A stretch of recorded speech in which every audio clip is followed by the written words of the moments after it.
Dilansir dari inews.id, PO Pelita Mas merupakan perusahaan otobus (PO) asal Malang, Jawa Timur yang bergerak dalam angkutan patas dan penyewaan bus pariwisata.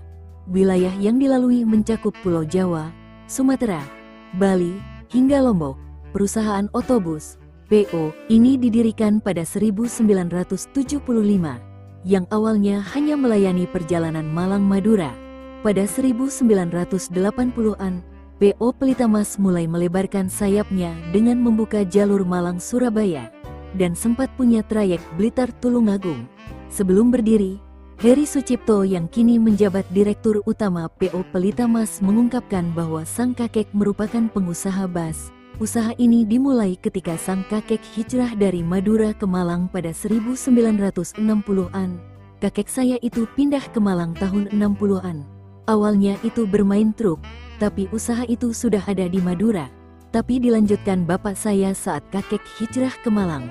Mulai ke dunia bus sekitar tahun 1975 lah, kata Heri dalam video di kanal YouTube Perpals TV. Heri sendiri mengaku ikut kakeknya sejak usia 3 tahun dan sangat tertarik dengan dunia otomotif, khususnya mesin. Ini membuatnya memiliki bekal dalam menangani setiap permasalahan teknis yang terjadi pada armada busnya. Setelah sang kakek meninggal, Heri mengatakan Buspo Pelita Mas dikelola oleh ayahnya yang saat itu juga mengelola bengkel. Dari situlah dia ditantang untuk mengelola bus peninggalan sang kakek.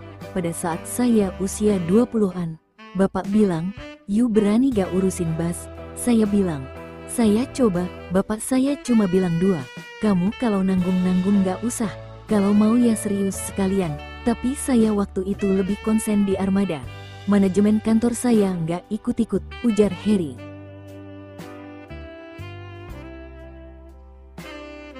Prinsip keyakinan. Diakui Heri memang sangat kental mengalir di dalam keluarganya yang ditularkan oleh sang kakek. Kasus yang sama juga terjadi pada adiknya, Mamat, yang ditawari mengelola bengkel oleh sang ayah.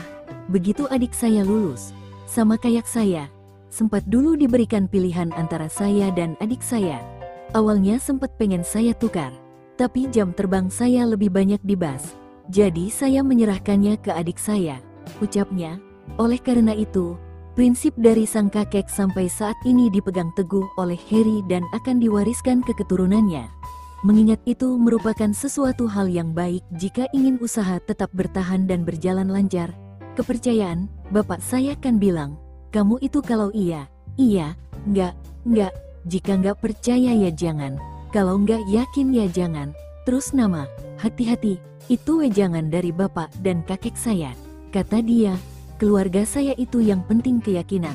Bapak saya itu pernah bilang yang diturunkan dari kakek saya, risiko paling gede itu keyakinan sama orang. Contoh karcis dijual sama kru, saya tidak boleh marah. Yakin saja akan dikembalikan sama yang di atas," ujarnya. Berkat hal tersebut, PO Pelita Mas masih berdiri hingga saat ini dan tetap melayani angkutan antar kota dalam provinsi AKDP, atau di Jawa Timur lebih dikenal dengan Patas.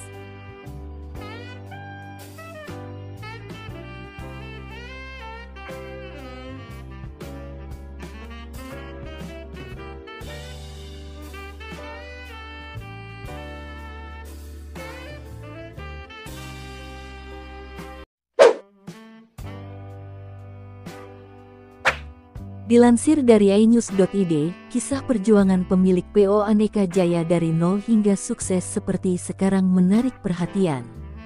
Perusahaan otobus ini menjadi salah satu yang mampu melewati masa sulit, seperti krisis moneter pada 1998 dan pandemi COVID-19.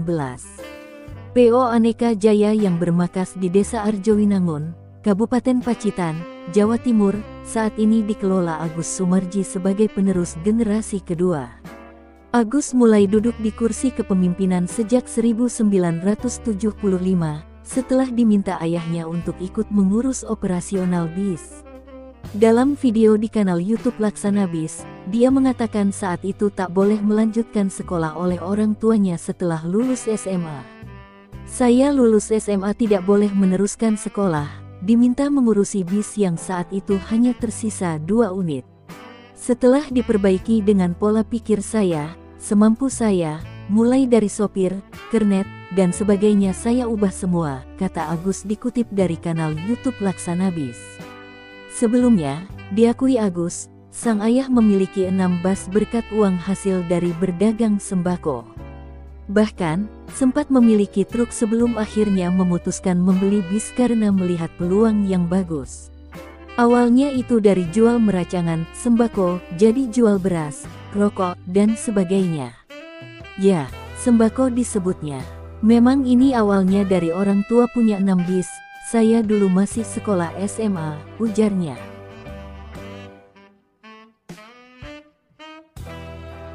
Pada 1975, kehidupan Agus Sumarji sebenarnya tidak dalam kondisi yang bagus secara finansial. Meski memiliki usaha bis dan sembako, ini yang membuatnya bertekad menjalankan usaha bis peninggalan ayahnya dengan sepenuh hati. Seiring berjalannya waktu, Agus pun memberanikan diri membeli bis dengan tujuan menambah armada PO Aneka Jaya. Saat itu, dia hanya berani membeli bis bekas dan dibayar mencicil. Waktu di Surabaya, saya dipercaya sama Pak Murtaji Edi disuruh ngadep ke Hino. Di sana ada bis baru dan bis bekas. Saya ngambil bis bekas yang ada moncongnya itu. Alhamdulillah bisnya itu sehat semua. Jadi saya bisa maju terus. Saya dikasih tempo 4 bulan bayar lunas. Sampai sekarang saya masih berhubungan baik, ucapnya. Berkat perjuangannya tersebut, menjadi bekal untuk menghadapi tahun-tahun sulit ketika melewati krisis moneter pada 1998. Bahkan, PO Aneka Jaya masih berdiri hingga saat ini setelah melewati 2 tahun yang sulit akibat pandemi COVID-19. Tantangan terberat itu 98 ada krisis moneter, tapi itu bisa dilewati. Sekarang yang 2 tahun terakhir ini nggak bisa berkutik, kerugian saya nggak bisa dihitung, mau jajan saja susah, ujarnya.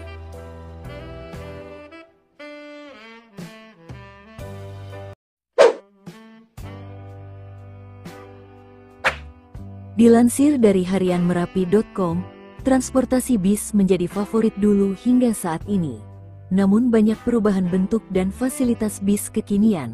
Di Kota Reyok, Ponorogo, Jawa Timur terdapat perusahaan bis lokal yang merajai di kotanya dan menjadi favorit anak muda zaman tahun 1980 hingga 1995, yaitu PO Bis Jaya Ponorogo.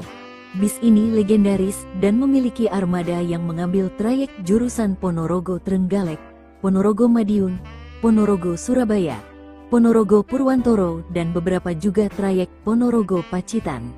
Meski di tahun 2023 ini masih ada armada bis Jaya, tetapi sudah tidak sehebat dulu lagi. Pada tahun 1985-an, PO Bis Jaya ini beberapa masih mengoperasionalkan bis berkepala moncongnya dan pintu samping kiri serta pintu belakang. PO Bis Jaya di Ponorogo dikenal dengan Jaya Kuning dan Jaya Putih yang memang beda garasinya, yakni timur perempatan Tambak Bayan Ponorogo dan di utara perempatan Pasar Legi Ponorogo.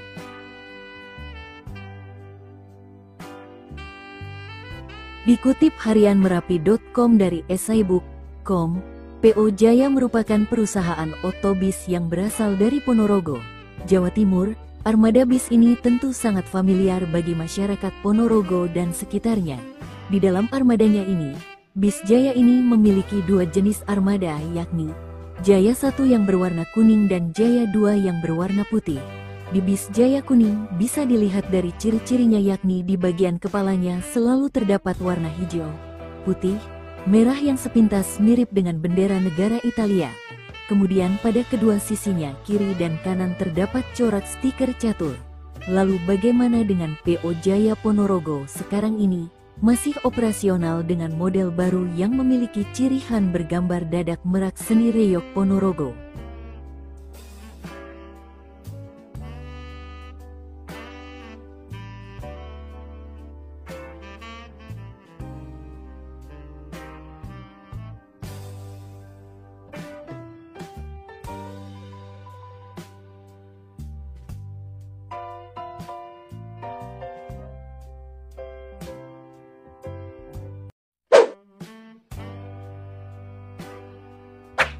Dilansir dari bagongbis.com, Bagong Transport adalah salah satu perusahaan yang bergerak di bidang transportasi bus antar kota dan provinsi, memulai usaha pada tahun 1994. Seiring dengan kebutuhan transportasi di pertambangan, pada tahun 1998 mulai memasuki usaha transportasi di dunia pertambangan. Bagong juga memberikan pelayanan khusus dalam usaha memenuhi kebutuhan dengan membuat bus 4x4 yang sangat cocok dioperasikan di medan tambang dengan mengutamakan segi keselamatan dan kenyamanan bagi penumpang. Kemudian dilansir dari otomotif.okezone.com, Bagong merupakan perusahaan yang bergerak di bidang transportasi bis antar kota dan provinsi. Perusahaan otobus, PO, ini berdiri di Malang, Jawa Timur, sejak 1994. Dari informasi yang dihimpun, Hari Susilo merupakan pendiri. Ia telah menyerahkan estafet kepemimpinan kepada ketiga anaknya. Budi Susilo sebagai Direktur Operasi, Sandi Suwito Susilo yang mengelola keuangan, dan Sony Susilo di bagian spare part. Semua berkontribusi dalam mempertahankan dan memperluas cakupan PO Bagong.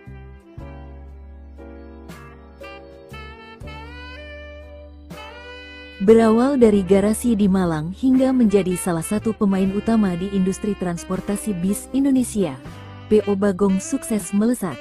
Dalam sejarah berdirinya PO Bagong, terdapat momen penting ketika mereka mulai memasuki sektor pertambangan pada 1998. Satu langkah yang mengukuhkan posisi mereka di industri transportasi. Namun, perjalanan ini tidak terlepas dari tantangan, terutama dengan kepergian salah satu pendiri, Hari Susilo, pada Agustus tahun 2021. Sosok yang dijuluki Ko Hari ini diingat sebagai pemimpin yang visioner dan inovatif. Saat ini, PO Bagong di bawah naungan PT Bagong DKK Makmur tidak hanya fokus pada transportasi umum, tetapi juga jasa penyewaan bis.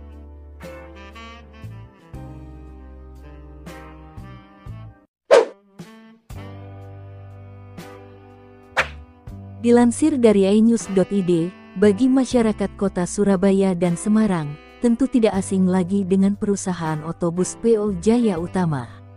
Bis ekonomi ini telah melegenda bertahan lebih dari 40 tahun. Banyak yang penasaran siapa pendiri PO Jaya Utama. PO bis tersebut ternyata didirikan seorang ibu bernama Ratna Chandrawati pada 1975. Ini diungkapkan Brianda V. Sucitro, generasi ketiga PO Jaya Utama di kanal YouTube Perpals TV. Dia menuturkan, saat itu sang nenek Ratna menjalani usaha jualan susu di pinggir jalan. Kemudian saudaranya pemilik PO Bis Eka menyarankan bergelut di usaha transportasi bis. Pada awalnya membuka trayek Surabaya Banyuwangi namun gagal. Akhirnya mencoba membangun trayek bis Surabaya Solo, namun persaingan ketat. Kemudian membuka trayek Surabaya Semarang, ujar Brian. Meski gagal beberapa kali, dia mengungkapkan, sang nenek tidak pantang menyerah. Saat itu, bis yang digunakan bermacam-macam, ada Mitsubishi, Mercedes-Benz dan Hino.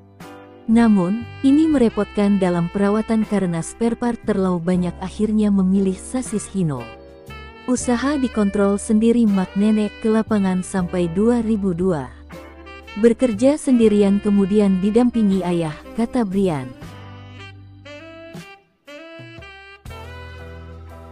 Ini, PO Jaya Utama dilanjutkan Brian sebagai generasi ketiga. Memasuki tahun kedua terjun di dunia bis, dia sudah memiliki visi membenahi manajemen terutama operasional perusahaan. Untuk mengurangi downtime, setiap unit bis harus diperiksa kesiapannya dan maintenance lebih detail. Saya orangnya rapi. Ada beberapa yang diubah terutama dalam operasional. Ketika bis masuk harus bagaimana, terutama maintenance, jangan sampai bis masuk turun mesin, katanya. Brian menyebutkan, untuk pelayanan maksimal perusahaan harus meminimalkan kerusakan armada dengan menerapkan standar perawatan yang kuat dan tepat. Hal menarik dari PO Jaya Utama, mereka tetap konsisten pada layanan bumel dengan menyajikan kondisi bis yang baik. Brian tidak tertarik menggarap bis eksekutif. Kondisi perusahaan masih baik sehingga harus konsisten dengan pelayanan yang ada. Pelan-pelan dianalisa dan dipejari. Dilihat dulu diobservasi. Cocok di mereka kan belum tentu cocok di kita, ujar Brian. Dia mengaku hal menarik dalam bisnis angkutan bis ekonomi adalah bersaing rebutan penumpang. Kalau datang ke terminal melihat rebutan penumpang, katanya. Meski demikian, Brian mengingatkan sesama PO bis terutama dalam satu jalur tidak saling mematikan. Namun, bersatu dan mencari solusi agar angkutan bis semakin diterima dengan baik. Kalaupun bersaing adu pelayanan terbaik, bukan perang harga, ujar Brian.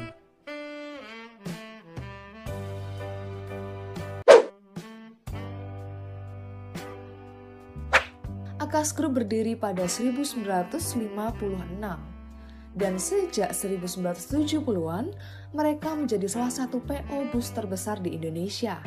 Bagi yang belum tahu, nama Akas sendiri merupakan singkatan dari Ahmad Karman Ali Sekeluarga. Akas Group memiliki 4 anak perusahaan, yakni Akas 1, Akas 2, Akas 3, dan Akas 4. Untuk Akas 2 terbagi lagi menjadi 3 bagian, yaitu Akas NNR, Akas Asri, dan yang sudah sangat populer adalah Akas Green. Inilah kumpulan beberapa foto bus ini.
Dilansir dari otomotif.okezone.com, PO Bus Eka dan Mira pada awalnya bernama PO Flores. Pendiri PO ini yang bernama Fendi Haryanto mendapat ide membuka usaha di bidang transportasi bus pada 1971. Sedangkan nama Flores berasal dari nama toko kainnya yang ada di Jalan Mojopahit 188 Mojokerto. PO yang masih muda ini melayani trayek Surabaya-Solo PP. Sejak awal berdiri, PO ini sangat diminati oleh penumpang karena PO Flores dapat melaju dengan kecepatan tinggi. Namun, PO ini terpuruk usai bus yang sedang menuju ke Yogyakarta membawa rombongan siswa SMP mengalami kecelakaan lantaran ditabrak oleh kereta cepat Pasar Senen Solo balapan dan memakan banyak korban jiwa. Akibat dari kejadian naas ini terjadi pada 1981 itu membuat PO ini dilarang untuk beroperasi lagi di Jawa Tengah oleh DLLAJR yang sekarang berubah menjadi Dinas Perhubungan. PO ini mulai ditinggalkan penumpang usai kejadian tersebut. Namun, pemilik PO memutar otak agar bisnisnya kembali berjalan dengan cara meluncurkan PO baru, yakni PO Eka dan Mira. Nama PO ini diambil dari nama anak-anaknya. Dua PO ini kemudian beroperasi secara bergantian. PO Eka menuju Surabaya dari pagi ke sore, sedangkan PO Mira sebaliknya. PO ini tetap bertahan hingga saat ini.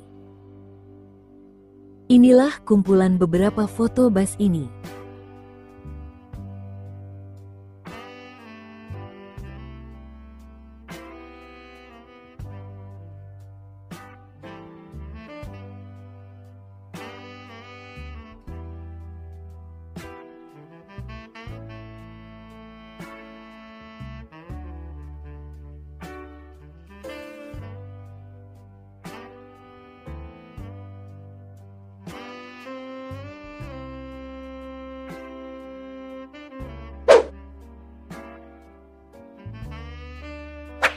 Dilansir dari merdeka.com, pada tahun 1977, almarhum Harjaya Cahyana mendirikan perusahaan otobus PO Harapan Jaya di Jalan Mayor Suyadi nomor 23 A Jepun, Tulungagung, Jawa Timur. Pada masa awalnya, perusahaan ini hanya memiliki 3 armada bus yang melayani trayek Tulungagung, Kediri, Surabaya pergi pulang, PP.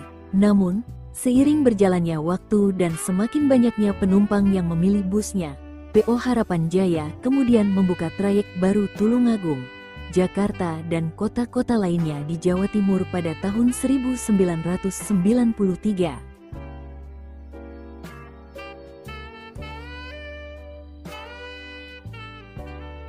PO Harapan Jaya terus berupaya menjadi operator bus pilihan utama masyarakat Indonesia dengan membuka trayek baru keluar Pulau Jawa.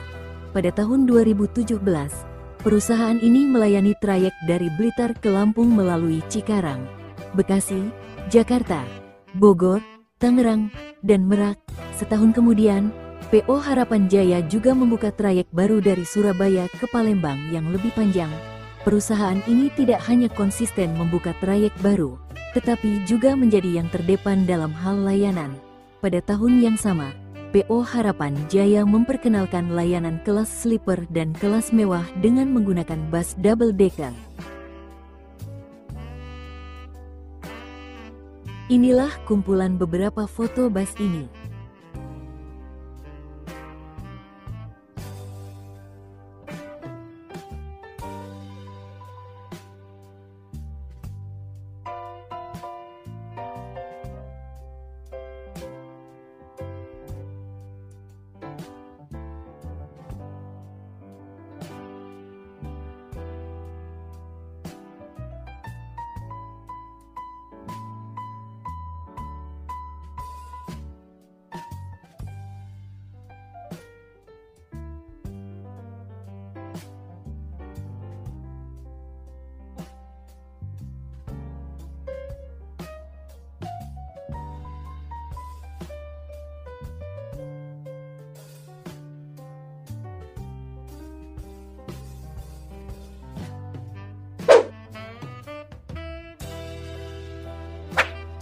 Dilansir dari WordPress, PO Sumber Group, PO Sumber Kencono didirikan oleh Setyaki Sasongko di Sidoarjo, Jawa Timur pada 1981. Dengan 6 unit bus, PO Sumber Kencono melayani perjalanan Surabaya, Solo, Madiun, dan Yogyakarta. Memiliki pelayanan yang baik membuat PO Sumber Kencono terus berkembang. Bahkan pada tahun 2005, 2007, dan 2008, PO Sumber Kencono mendapatkan penghargaan dari Menteri Perhubungan sebagai salah satu perusahaan yang memberikan pelayanan terbaik selama penyelenggaraan angkutan lebaran. Namun sayangnya, periode 2009 sampai 2011 menjadi masa kelam PO Sumber Kencono. Pada periode ini sering sekali PO Sumber Kencono mengalami kecelakaan, bahkan sampai menghilangkan puluhan nyawa dan membuat penumpangnya berkurang.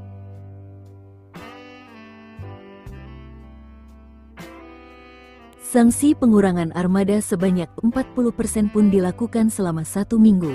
Selain itu, Setyaki menyiapkan nama baru pengganti Sumber Kencono, yakni menjadi Sumber Selamat dan Sugeng Rahayu. Pada 2012, Sumber Kencono mulai dihilangkan. Selain itu, manajemen juga membuat sanksi bagi para pengemudi yang mengalami kecelakaan, ugal-ugalan, dan melanggar batas kecepatan. Hasilnya, perlahan jumlah kecelakaan mulai berkurang dan kembali dipercaya oleh masyarakat.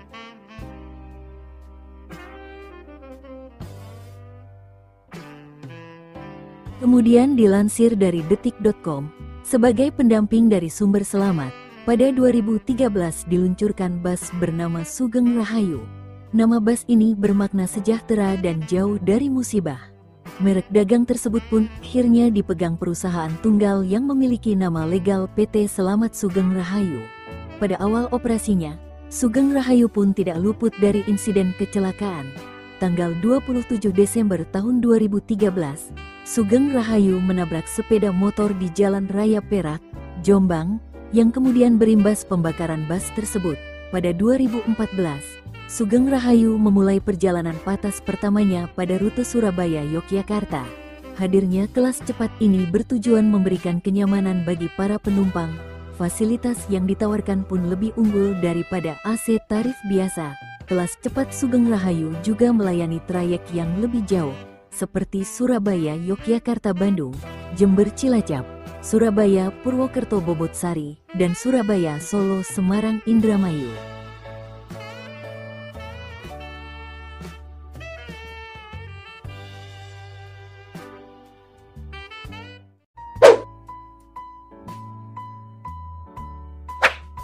Dilansir dari enews.id, perusahaan otobus, PO, Menggala merupakan salah satu dari sekian PO yang melegenda di Indonesia. Namun, banyak yang mengira PO Menggala dimiliki orang Surabaya, Malang atau wilayah Jawa Timur, namun nyatanya bukan. Perusahaan keluarga ini didirikan dan dikembangkan keturunan dari Pulau Seberang, tepatnya Singaraja, Bali. Jadi kalau di Bali, di Singaraja Bapak lebih dikenal dengan Pak Bas, keponakan-keponakannya panggil Om Bas, Pak Bas. Alhamdulillah sampai akhirnya sekarang punya Bas. Itu karena Bapak nama aslinya Busyairi Mustafa, kata Firman, anak pendiri PO Menggala dikutip dari kanal YouTube Perpals TV.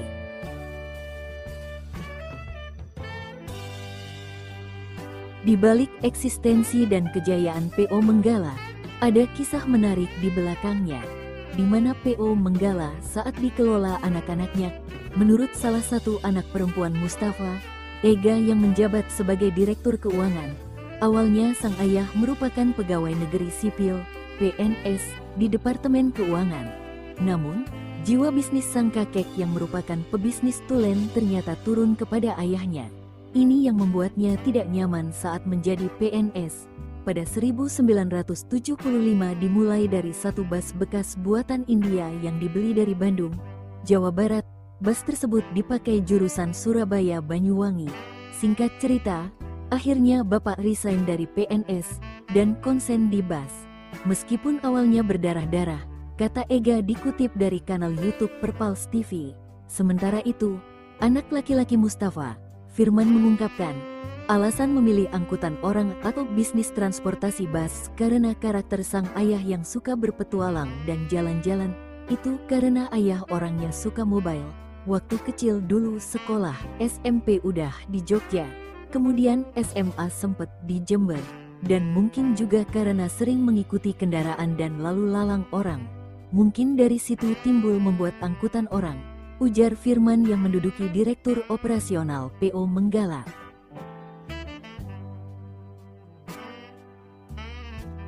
Perusahaan tersebut kini sudah beroperasi lebih dari 40 tahun. PO Menggala menyediakan bus eksekutif dengan fasilitas lengkap. Adapun fasilitas yang ditawarkan, yaitu AC, LCD TV, toilet, reclining seat. Armadanya pun berasal dari sejumlah sasis ternama, seperti Mercedes-Benz, Mitsubishi dan Golden Dragon. Bus eksekutif tersebut melayani trayek Surabaya-Denpasar dan Surabaya-Singaraja. Selain bus eksekutif, PO Menggala juga memiliki trayek reguler Surabaya-Malang dan bus patas dengan trayek sama. PO Menggala sampai saat ini masih eksis dan menjadi pilihan masyarakat pengguna angkutan bus.